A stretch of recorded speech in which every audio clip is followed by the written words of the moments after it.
house goes up in flames. The emergency call comes in and fire investigators are activated. Even before the ashes cool, they are on the scene, ready to determine the cause of the fire. Was it arson or an accident? How do you find out when all you have left is a burnt-out shell of a room?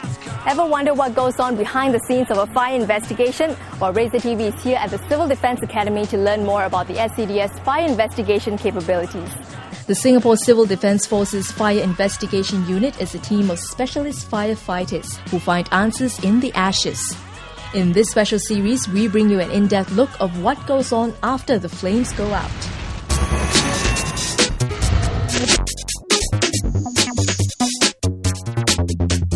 To the untrained eye, a fire-damaged room is nothing more than ash and soot. But to these investigators, what remains after a blaze are clues to solving how and why a fire occurred.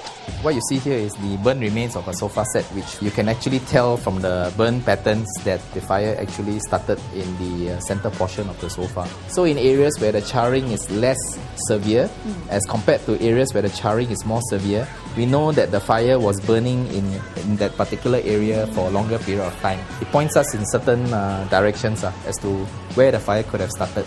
We use all these patterns and pattern indicators and lines of demarcation to assist our investigators to work backwards. That means we investigate a scene from the least burn area to the worst burn area.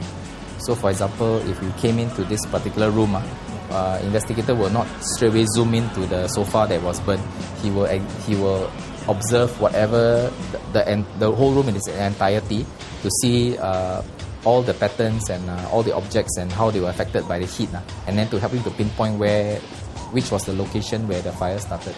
For intentional fires, we would look for certain indicators of incendiarism. For example, if you have a point of origin which you think was occurred in this sofa, and upon further examination of the room of fire, you also determine that there is another point of fire origin which is unrelated to this point, and it is some way off in another corner of the room.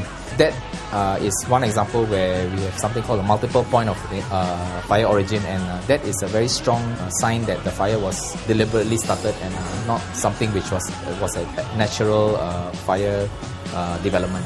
After noting down these observations, data is collected from the remaining debris for further investigation. Find out how this is done in the next clip.